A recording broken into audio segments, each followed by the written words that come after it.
20 ans de travaux forcés contre Matata Pogno et ses co-prévenus. C'est la décision de la Cour après jugement dans l'affaire Boukangalonzo. Séance tenante, l'organe de la loi a ordonné l'arrestation immédiate de l'ancien Premier ministre qui écope également des 10 ans d'inéligibilité. Mesdames et messieurs, bonjour et bienvenue à ce journal. Le chef de l'État, Félix-Antoine Tshisekedi, était en visioconférence hier avec son homologue indonésien à la Cité de l'Union africaine. Beaucoup plus de détails dans cet élément de reportage. Le président de la République, Félix-Antoine Tshisekedi Tshilombo, était cet après-midi en visioconférence avec son homologue indonésien Prabowo Subianto. Il était question du partenariat économique que veulent sceller ces deux pays signataires du pacte de l'Amazonie en leur qualité de deux principaux leaders de grands bassins forestiers au monde. Ces partenariats visent aussi la coopération stratégique dans le cadre de la diplomatie, les infrastructures, les développements économiques et cela dans les secteurs des mines, agriculture et écologie. Sachant que l'Indonésie est la plus grande économie de l'Asie du Sud-Est, un homme d'affaires avéré, le président indonésien Prabowo Subianto avait lancé officiellement une invitation à son homologue RD congolais Félix-Antoine Tshisekedi Tshilombo pour une visite d'État. L'objectif étant d'établir la coopération stratégique en vue de faire face aux défis économiques et environnementaux. Conscient de l'enjeu, le chef de l'État a promis d'harmoniser son agenda pour une descente en Indonésie dans les prochaines semaines. Parcourons rapidement ces communiqués du gouvernement dans un esprit de compréhension mutuelle et de volonté commune de résoudre les conflits par des moyens pacifiques. Des représentants de la République démocratique du Congo et de l'AFSC M23 ont tenu de pourparlers de paix facilité par l'État du Qatar. Après des discussions franches et constructives, le représentant de la République démocratique du Congo et de l'AFSC M23 ont convenu de travailler pour œuvrer à la conclusion d'une trêve devant permettre l'instauration d'un cessez-le-feu effectif. D'un commun accord, les deux parties réaffirment leur engagement en faveur d'une cessation immédiate des hostilités, le rejet catégorique de tout discours de haine et d'intimidation et appellent toutes les communautés locales à respecter ces engagements. Les deux parties conviennent du respect des engagements précités qui ouvrira la voie à un dialogue constructif pour rétablir une paix durable en République démocratique du Congo et dans la région. Ces dialogues portera sur les causes profondes de la crise en cours ainsi que les modalités pour mettre fin au conflit dans les territoires de l'Est de la République démocratique du Congo. Les représentants de la République démocratique du Congo et l'AFC M23 s'engagent à respecter immédiatement ces engagements pendant toute la durée de pourparlers jusqu'à leur conclusion. Les deux parties appellent le peuple congolais, les chefs religieux et les médias à soutenir et diffuser ce message d'espoir et de paix. Parlons de la 15e session ordinaire du Forum de Parlement de la CIRGL qui a ouvert ses portes à Luanda. Nous sommes là en Angola. Vital Kamerhe, président de l'Assemblée nationale de la RDC, a plaidé pour une reconnaissance claire de l'occupation d'une partie du territoire congolais par l'armée rwandaise avant d'appeler à des solutions durables pour la restauration de la paix dans la région de Grand Lac. Anim Balaka. Pendant 5 jours, soit du 20 au 25 avril 2025, les présidents des parlements des pays membres de la conférence internationale sur la région des Grands Lacs se réunissent à Luanda, en Angola, pour discuter sur des matières contraignantes de la région, dont principalement l'évolution de la situation politique, sécuritaire et humanitaire dans la région des Grands Lacs autour du thème « Leadership inclusif dans la région des Grands Lacs ». Le président de l'Assemblée nationale de la RDC, le Le professeur Vital Kamérei conduit depuis le mardi 22 avril 2025 une délégation des députés nationaux et des membres du secrétariat technique basé à Kinshasa. En cette troisième journée consacrée à la conférence des présidents des pays membres, ces assises se sont essentiellement penchées sur l'analyse du rapport de la mission d'information parlementaire et sur la situation politique, sécuritaire et humanitaire dans l'est de la RDC. Ce rapport a été présenté par le secrétaire général sortant de la CIRGL, Tembo Moueloa Ronald, devant la conférence des présidents conduite par l'honorable Nelly Mouti Moutete, présidente de l'Assemblée nationale zambienne. À l'unanimité, la conférence des présidents a adopté ces rapports moyennant quelques amendements dont les plus pertinents sont venus du président Vital Kamérei, notamment sur l'évolution de la situation sécuritaire sur terrain depuis la production de ce rapport qui ne mentionne pas l'occupation d'une partie du territoire congolais par l'armée rwandaise. Le speaker de la Chambre basse du Parlement a mis un accent sur la volonté manifestée par le président Félix Antoine Tshisekedi Tshilombo de s'attaquer aux causes réelles afin de mettre fin à cette guerre à travers des solutions durables qui ne doivent plus ramener le pays dans un cycle de violence à répétition. De réfugiés congolais au Burundi, les députés médecins sonnent l'alerte face à la crise humanitaire. La chef du gouvernement, la première ministre Judith Suminwa Tuluka, a reçu hier mercredi 23 avril une délégation de députés nationaux médecins conduite par le docteur Léon Kambamba. C'était juste après son retour d'une mission humanitaire au Burundi. Reportage Chimène Dondo. Autour de la première ministre, 5 députés médecins et des élus du Nord Kivu proches des zones d'où proviennent les déplacés congolais au Burundi. Ces parlementaires poursuivent un objectif clair, celui d'offrir des soins gratuits aux déplacés fuyant les combats entre l'armée congolaise et les terroristes du M23 soutenus par le Rwanda. C'est mardi 22 avril. Ils sont venus remettre un mémorandum alarmant auprès de la chef du gouvernement sur les conditions de vie de ces réfugiés congolais. Nous sommes venus donner notre rapport et notre mémo parce que nous venons d'une mission humanitaire au Burundi. C'était pour voir nos frères et sœurs qui sont réfugiés là-bas. Bon, nous avons informé l'excellence Madame la Première ministre en tant que maire de la situation de ses fils et filles, de la manière dont ces enfants sont en train de vivre au Burundi dans les camps de réfugiés. D'une manière succincte, la situation n'est pas bonne. Pour sa part, la chef du gouvernement a annoncé avoir dépêché une équipe sur place. Une réaction vivement saluée par le député médecin. Elle nous a rassuré qu'elle a déjà dépêché une équipe pour le soutien des compatriotes qui sont là-bas et qu'elle fera le suivi pour que les choses puissent bien marcher et que certains besoins, notamment les besoins prioritaires, soient vraiment résolus dans le camp de réfugiés au Burundi. L'afflux massif des réfugiés suite à l'agression du pays par l'armée rwandaise et leur supplétif du M23 nécessite une aide humanitaire urgente afin de répondre aux besoins vitaux et d'enrayer le risque sanitaire majeur.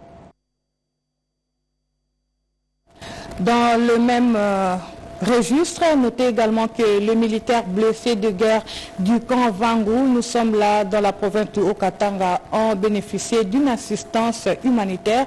L'œuvre porte la marque de l'honorable Shekan Malanji. Le détail avec Iverson. Les militaires malades et blessés de guerre internés au camp Major Vangou dans la ville de Lubumbashi ont reçu une assistance d'un notable du coin en réponse à l'appel à la solidarité et au soutien aux forces armées de la République démocratique du Congo lancé par le chef de l'État, Félix Antoine Tshisekedi Tshilombo. C'est dans ce cadre que l'honorable Shekan Malanji, élu de Lubumbashi, est allé au chevet de ces vaillants soldats. Et émis de compassion pour ses compatriotes qui ont accepté de servir le pays sous les drapeaux, le député national, Shekan Malanji Swana, a amené dans sa gibecière des vivres et non-vivres et d'autres matériels médicaux Réceptionné par le médecin directeur de cette formation médicale, le docteur Frédéric Osongue-Kiboua. Pour pallier au déficit en énergie électrique, le député national, Cheikh Malangiswana, a mis à la disposition de cet hôpital militaire un groupe électrogène de 10 kVA. Le commandant de la 22e zone sanitaire reconnaît la générosité de ce député national. Je veux dire à notre créateur de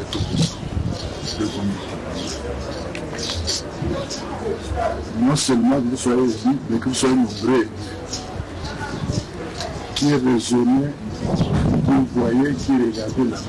Ces hommes en uniforme méritent l'attention de tous, un exemple à suivre.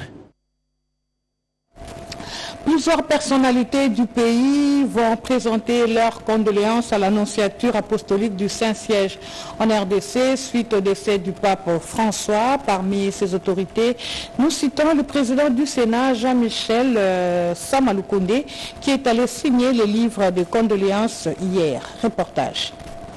Le président du Sénat, l'honorable Jean-Michel Samaloukonde Kenge, se rendu à l'annonciature apostolique de Kinshasa où est ouvert un livre de condoléances pour y apposer sa signature en hommage au pape François décédé depuis lundi 21 avril au Vatican.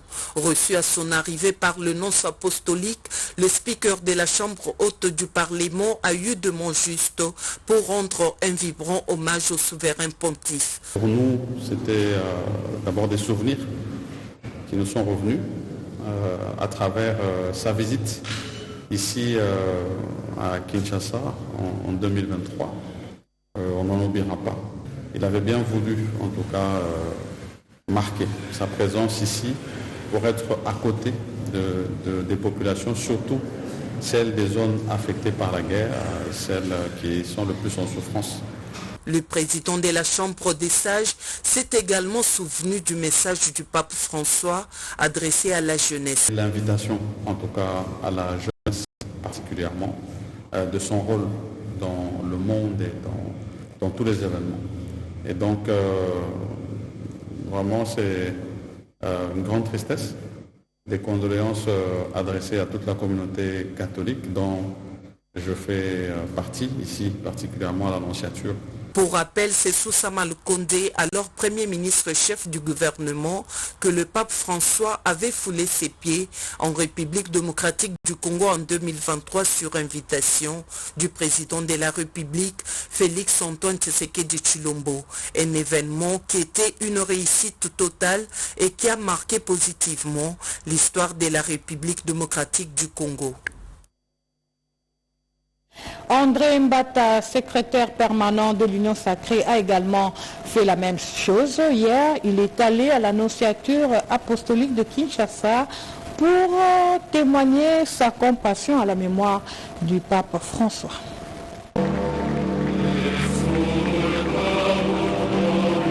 Le décès du pape François a suscité une vague d'émotions à travers le monde et particulièrement en République démocratique du Congo, l'un des derniers pays en Afrique visités par le Saint-Père. C'est dans ces contextes douloureux que le professeur André Mbata Betoukoumé Soumangu, secrétaire permanent de l'Union sacrée de la Nation, est venu à l'annonciature signer le livre de condoléances. Avec une plume délicate, il a souligné l'importance de la compassion et de l'ouverture d'esprit prônée par le Saint-Père. Ces mots, dans le livre de condoléances, empreints de respect, évoquaient la lumière que le pape François de heureuse mémoire a porté à tant de vies, ainsi que l'espoir d'un avenir meilleur pour la République démocratique du Congo. C'est un pape qui quitte le Congo. Le pape qui s'en va était donc aussi un pape congolais dans le cœur. Et le Seigneur a voulu, dans sa préséance, qu'il ne puisse pas le récupérer avant d'avoir visité le Congo et avant d'avoir béni notre pays. Et il l'a fait. Les impressions que je retiens également pour quelqu'un qui a assisté à sa grand-messe à Ndolo, aux côtés du chef de l'État, c'était l'expression même de l'humilité. Une humilité exceptionnelle de la part du souverain pontife. Je dois dire donc que nous, la RDC, l'Union sacrée de la Nation, tout le peuple congolais, nous perdons là l'un de nos plus grands avocats en cette période cruciale. Le pape François a toujours su toucher nos cœurs, lâche le professeur André Mbata Betoukoumé Soumangu. Avant de repartir, les deux personnalités ont échangé quelques mots de compassion et souhaité que l'âme du Saint-Père repose en paix. Je le disais tantôt à l'ouverture de ce journal, les dilatoires sont terminés. La Cour constitutionnelle, comme juge répressif, a abordé les fonds dans l'affaire opposant le ministère public aux prévenus Matata Pogno, Globert et Mutombo. À l'audience d'hier mercredi 23 avril, la Cour a pris l'affaire en délibéré après les réquisitoires du ministère public. Edith Chala pour le reportage. Le ministère public au procès Bukanga Lonzo a requis la peine maximale contre les 3 prévenus. 20 ans pour Matata Pogno avec inéligibilité de 10 ans à la fin de la peine. Grobler a expulsé à l'expiration de sa peine et Mutombo Mwana Nyembo a gardé loin des fonds publics pendant 5 ans. À l'audience de ce 23 avril, le défaut a été retenu contre les prévenus qui ont choisi de s'absenter sans raison aucune, alors qu'à l'audience précédente, ce sont eux-mêmes qui avaient sollicité la remise contre l'avis du ministère public. Avant le réquisitoire du procureur général, les 3 inspecteurs des finances qui ont audité le ont renseigné la Cour sur tous les éléments d'éclairage dont elle avait besoin. Le président de la Cour, Dieudonné Kamouleta, a pris l'affaire en délibéré et le verdict est attendu le 14 mai prochain, date de la prochaine audience.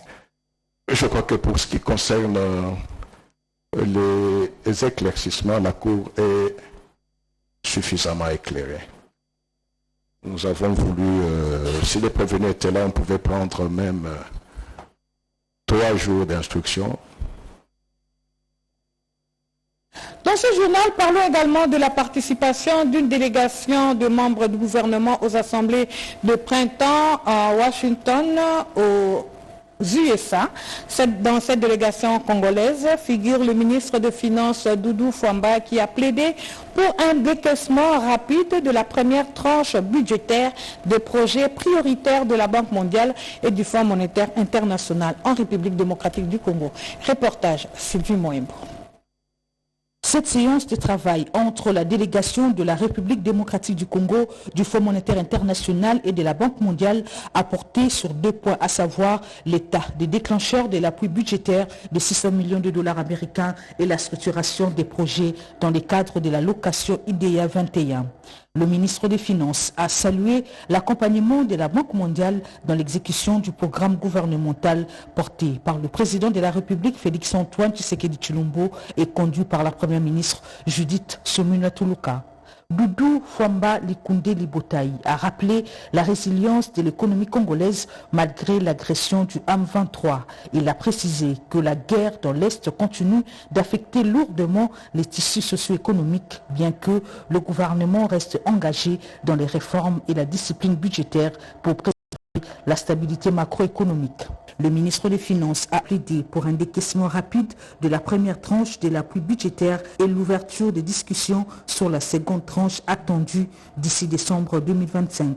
La RDC a proposé de concentrer l'IDEA 21 sur des projets structurants tels que la gestion des déchets à Kinshasa, la gratuité de l'enseignement via PERS 2, la mobilisation des recettes, l'étude d'infrastructures, le pôle agricole et routes de desserte.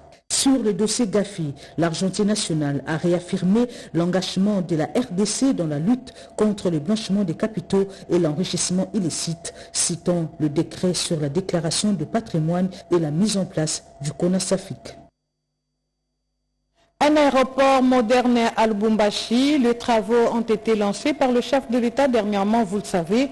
À présent, l'heure est à la mise en œuvre de ce projet, sujet au centre de discussion entre le gouverneur du Haut-Katanga et les PCA de la régie de voies aériennes, le professeur Trifon Kinkemulumba.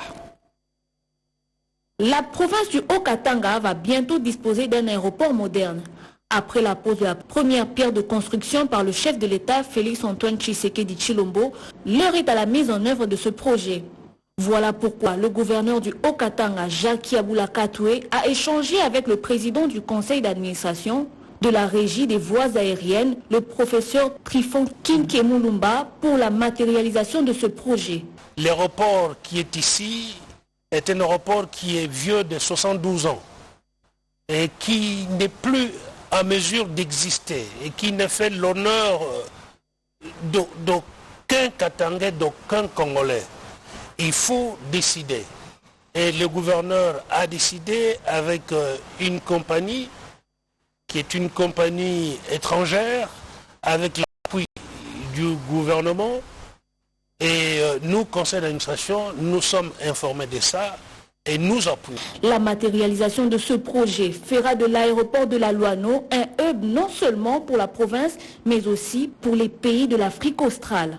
Quand un aéroport a été construit en 1953 pour recevoir des DC-3, et qu'aujourd'hui, ce sont des Boeing 777 qui atterrissent, avec à chaque atterrissage 300 passagers, et parfois il y a 3 avions qui atterrissent au même moment, sans les infrastructures d'accueil, c'est inacceptable.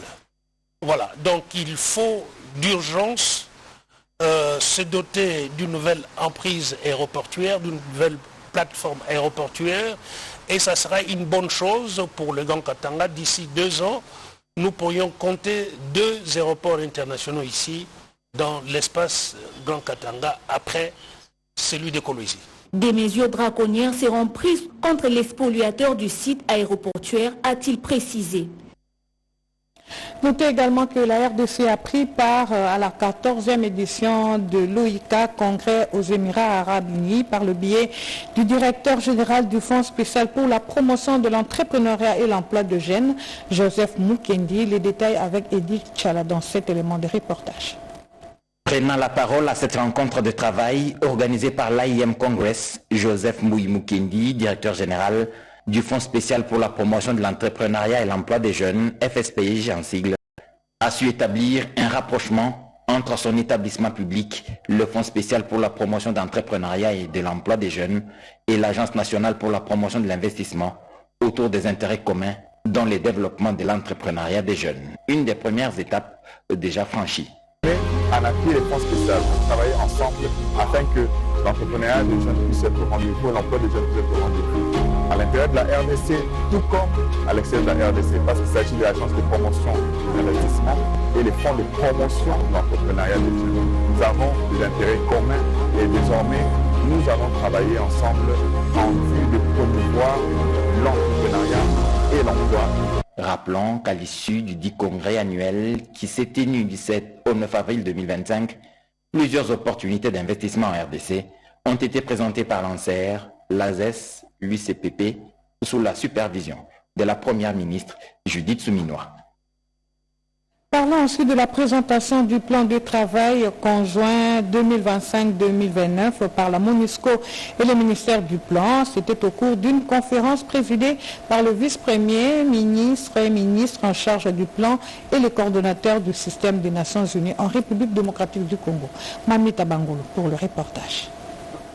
Ces comités de pilotage jouent un rôle crucial dans l'orientation stratégique des interventions conjointes et assurent le suivi rigoureux dans la mise en œuvre de priorités nationales, a précisé le vice-premier ministre en charge du plan, Guilain Nyembo. Au nom du gouvernement, de la cliente que nous affichons, et je sais, pour rendre un niveau hommage à notre population, ainsi que cette résilience s'en prévoit également dans le métier comme ceux consentis en décembre 2024 lors de la conclusion du cadre de coopération pour le développement durable 2025-2029 que nous aurons à cœur de réaffirmer, d'orienter et d'en planifier les décisions. Pour les coordonnateurs des systèmes des Nations Unies en RDC, ces comités de pilotage incarnent un engagement commun en faveur d'un développement durable et de la paix pour les Congolais. À tous nos partenaires au sein des institutions congolaises avec qui nous travaillons de manière quotidienne, ainsi qu'aux partenaires de développement, la volonté constante de bâtir ensemble et en faveur de la paix pour tous les Congolais et toutes les Congolaises. Le cadre de coopération 2025-2029 est une vision partagée sur les priorités nationales de la République démocratique du Congo. Les femmes de l'administration au ministère de Mines appelées à se ranger derrière le chef de l'État. L'appel est du vice-ministre aux Mines, Godard Motemona. C'était à l'occasion de la clôture du mois de la femme. Les femmes de l'administration centrale des mines et celles de la division urbaine de mines de Kinshasa appelées à soutenir les efforts du président de la République, Félix Antoine Tshisekedi Tshilombo, pour l'intégrité territoriale de la RDC. L'appel est du vice-ministre des Mines Godard Motemona, qui a également appelé la junte féminine du ministère des Mines à un sursaut patriotique avant de saluer le rôle crucial que joue la femme dans le développement du secteur minier. Godard Motemona a rendu un hommage vibrant au chef de l'État avant de demander à toutes les femmes de l'administration de mines d'être derrière le président de la République, champion de la masculinité positive. Le vice-ministre des Mines a en outre demandé à ces femmes de dénoncer les traîtres et d'encourager leurs proches à prendre les rangs des forces armées et à rester mobilisés pour la défense du pays. Une rencontre à mettre dans la droite ligne de la clôture du mois de la femme organisée dans la salle Maranatha au quartier GB. Une occasion pour le secrétaire général aux mines, Jacques Ramazani, de répondre à toutes les préoccupations soulevées par les participantes. Cette journée de réflexion a été marquée par l'intervention de plusieurs femmes autour des thèmes de la journée internationale de la femme, une manière d'encourager l'implication et la prise de conscience de la junte féminine dans le sphère décisionnelle. Une minute de silence a été observée en mémoire des millions de vies fauchées dans l'est de notre pays par l'armée rwandaise et ses supplétifs du M23 AFC. Des drames en répétition sur le fleuve Congo, causant ainsi de pertes en vies humaines et plusieurs autres dégâts. Il y a lieu d'interpeller les consciences. Le sens de ce reportage suivant. Les naufrages n'en finissent pas sur le majestueux fleuve Congo avec son lot de dégâts matériels et humains importants. Pour le seul mois d'avril, le fleuve Congo a englouti 3 baleinières et canots rapides. Le tout dernier naufrage est celui intervenu en début de semaine. À qui établir les responsabilités de ce drame? Ces drames peuvent-ils être évités? La régie de voies fluviales, à travers son directeur de planification, éclaire l'opinion. Ces troncs d'arbres, en jargon technique, nous disons des snags. Alors, ces snags, il y a des snags qui sont flottants, il y a des snags qui sont fixes. Mais le conducteur, donc les capitaines et les commandants de l'unité, lui ne voit pas à ses pieds, il voit au-delà des 100 mètres de ses pieds. Si c'était en déplacement, normalement les capitaines, les conducteurs devaient le voir, c'est l'éviter. Donc c'est une responsabilité pour moi liée aux ressources humaines. Les responsabilités de ces différents naufrages sont donc partagées. Dans ces secteurs de navigation, il y a plusieurs intervenants. Et de ces intervenants, entre autres, c'est l'ARVEF. L'ARVEF n'a comme rôle d'assurer la sécurité des navigations fluviales intérieures par les travaux de balisage, des dragages, des destinagages et autres. Tandis que nous avons d'autres bras comme la marine et le secrétariat au transport qui assurent la police de la navigation où nous avons l'occasion des problèmes de ressources humaines et de matériel d'exploitation. La régie de voies fluviales devrait être dotée de moyens conséquents pour assurer sa mission de balisage des eaux sur le fleuve Congo. À l'enseignement supérieur et universitaire, l'UNICIC, à travers son secrétariat général à la recherche, a organisé hier une matinée pédagogique à l'intention du corps professoral placé sous le thème « La rédaction du projet tutor et le plagiat selon le système LMD ». Reportage. Paulette Louma. La rédaction du projet tutoré et le plagiat selon le système LMD, voilà le thème principal qui a alimenté la matinée pédagogique et scientifique organisée par le secrétariat général à la recherche de l'Université des sciences de l'information et de la communication UNICIC à l'intention du corps professoral et scientifique. Des assises animées par l'équipe de la commission permanente des études CPE. Le professeur Martin Makumbu, directeur des études à la commission permanente des études, s'est apaisanté sur la notion du plagiat, tandis que le professeur émérite Kaboulé Ouetou Ouewa, secrétaire permanent à la commission permanente des études, a lui parlé du projet tutoré selon le système LMD. Le projet tutoré, c'est un cours dans l'ancien système, on peut l'appeler comme ceci, mais dans les nouveaux systèmes, le système LMD, c'est une unité d'enseignement qui a pour objectif de ramasser, de faire la synthèse de toute la formation théorique que les étudiants ont subie et transformer ça en formation pratique.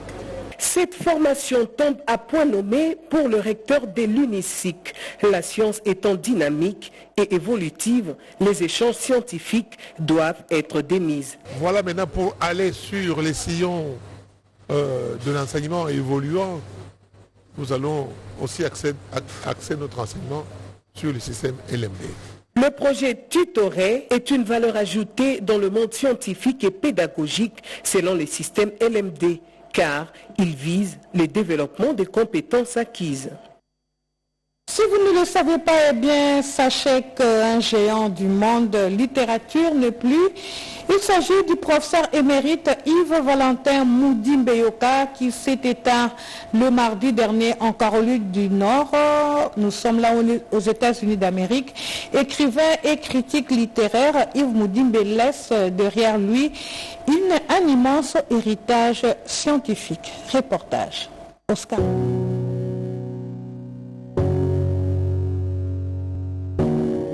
C'est une sommité intellectuelle qui s'est éteinte. Les professeurs émérites et professeurs des universités, Yves-Valentin Moudimbeyoka, a tiré sa révérence la nuit 22 avril 2025 à l'âge de 83 ans en Caroline du Nord, aux États-Unis d'Amérique. Écrivain, poète, critique littéraire et philosophe, Valentin Yves Moudimbe est l'un des intellectuels congolais et africains les plus respectés.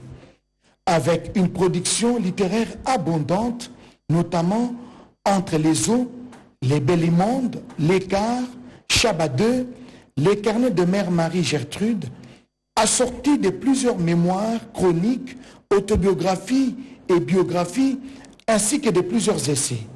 Après avoir obtenu sa licence à l'université de Lovanium, Yves-Valentin Moudimbe est allé poursuivre ses études à l'université de Paris, où il a obtenu le diplôme d'études approfondies en 1968. Ce avant de soutenir, 2 ans plus tard, sa thèse de doctorat en lettres et sciences humaines à l'Université catholique de Louvain en 1970. Ce natif de Likasi, ex-Jadoville, est un ancien de l'Université de Lubumbashi, où il a enseigné pendant plusieurs années. Après l'UNILU, Yves-Valentin Moudimbe a traversé l'Atlantique pour aller mettre son savoir-faire au service de plusieurs autres institutions d'enseignement supérieur et universitaire. Dans la foulée, l'université Duke, Harvard College et l'université Stanford aux États-Unis d'Amérique, où le destin en a décidé autrement. Fin de ce journal, mesdames et messieurs, merci de l'avoir suivi, mais avant de nous quitter, voici le rappel de titre. 20 ans de travaux forcés requis contre Matata Ponyo et ses contenus. C'est la décision de la Cour hier après jugement dans l'affaire Boutangalonzo. Séance tenante, l'organe de la loi a ordonné l'arrestation immédiate de l'ancien Premier ministre congolais qui écope également des 10 ans d'inéligibilité.